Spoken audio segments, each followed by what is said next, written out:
Hello and welcome to the next Dominion's turn. Yeah, so let's have a look at what happened.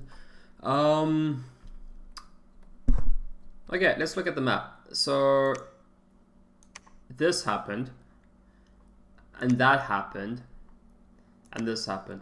So it's quite clear Miklan and Midgard are, I think, in cahoots against me. So let's have a look at that battle for Logger's camp, because this is a big one. This is a big army. Well, look, this isn't their main army. They definitely have more forces than this. This was something that they had like ages ago, but I'm obviously not thrilled about the current events. But that seems fine. That is an army I can easily deal with. I brought this army here, so this should be able to really very easily snuff that out.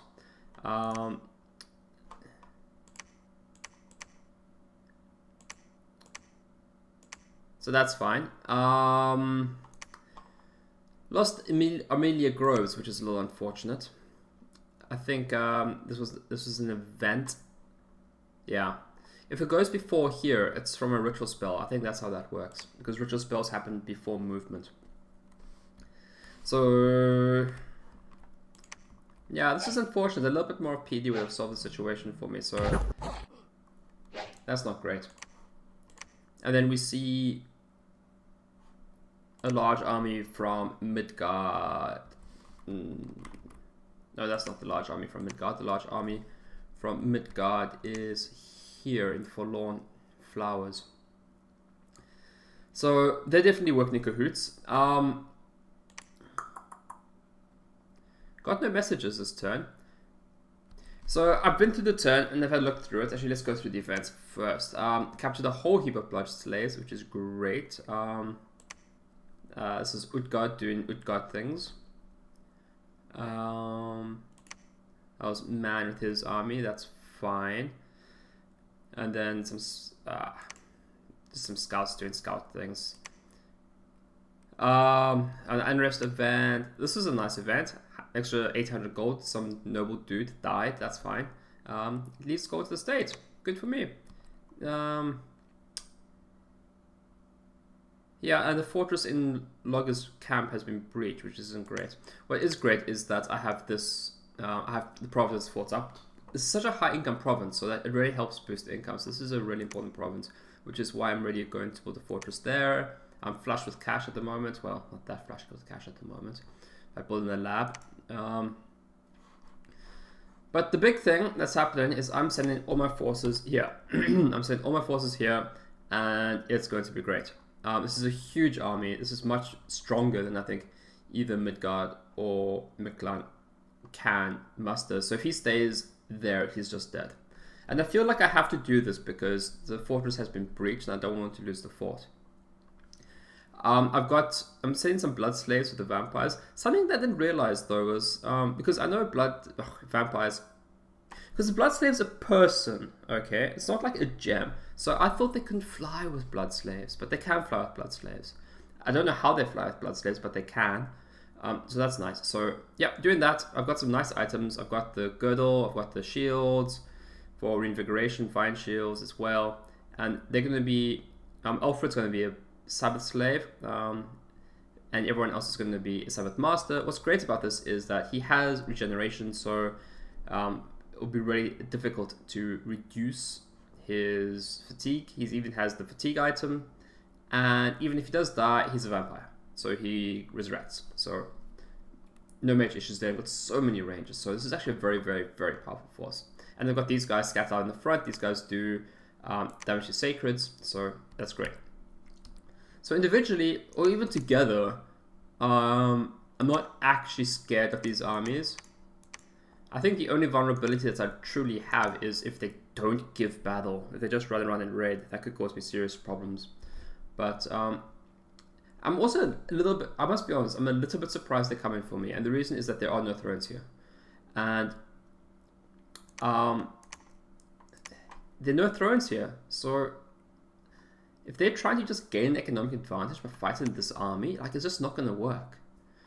So they're definitely going to hurt. It's going to set all of us back. All three of us are going to be set back in terms of our ambition to win the game.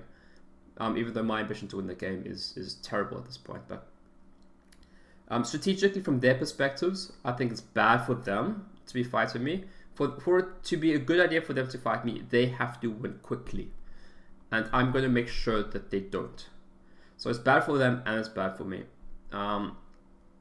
That's how I feel about that. What is fun is I'm casting Sanguine Heritage twice. I have enough Blood Slaves to cast it twice, so that's fun. And I'm sending some messages. Thistle Man to Mace.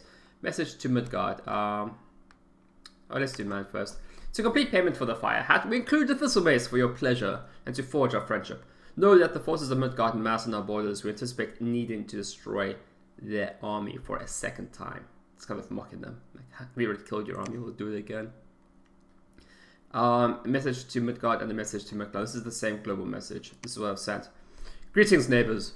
Based on current events, it is clear you are working in conjunction against the interests of Ulm. This is fine. Know now that as you receive this message that the forces sieging Logos camp have either been utterly destroyed or have cowardly fled. Nor do we fear Midgard's army, that no doubt will be in our lands also, with the receipt of this message.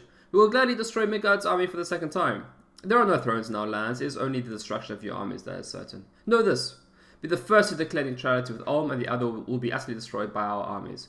There is now only blood in the lands of Ulm. It flows freely now. It makes us manifest. You will receive no further communication from us. So yeah, so I kind of like what I'm doing here. This whole, if you declare neutrality with me, then I'll just kill the other guy. I don't know if they're going to go for it or both are going to go for it. It seems, I don't know. Like, if I was these guys, I would be properly scared of this army. I really don't know what they're doing. I don't think their actions make sense for them. I think that's really what I'm at. So, if the first of them who declares neutrality with me, if they do, Otherwise, like, next turn, I'm gonna have 3 vampires here, 4, 5, 6, 7. I feel like I'm missing one. 8. I am gonna have 8 vampires next turn, and it's turn 24, 25. So I'm just gonna keep casting them. I'm gonna keep making vampires. So that's gonna be a lot of fun. I've got this guy. Unfortunately, got a disease, which is really unfortunate. So he's just gonna have to make some Dwarven Hammers as he can. But in the meantime, with the Dwarven Hammer and his Forge Bones, he can make items very cheaply. I'm gonna try and, if I get enough Earth Gems, I'll try and make another Dwarven Hammer, but I can't make it quite yet. But yeah, that's the turn. Like, this is a problem, because if I have to deal with this incursion, there's just no way I can win this game. There isn't. I need to be able to get thrones, I need to expand, and there isn't time for me to deal with these armies. Even if I win spectacularly, there isn't time for me to deal with these armies and claim thrones. It just doesn't work. There's not enough time. So I guess I'm just going to try and make vampires and win battles and cause shit. And hopefully I do. So hopefully a lot of trickeries and funs will happen. And I hope to see you next time. I do hope to win a lot more battles. For me, I definitely enjoy winning battles. Losing battles is less fun. Winning the game is better. But in the meantime, I'm going to have to content myself with winning battles. Okay, thank you for joining me, and I'll see you next time. Okay, bye.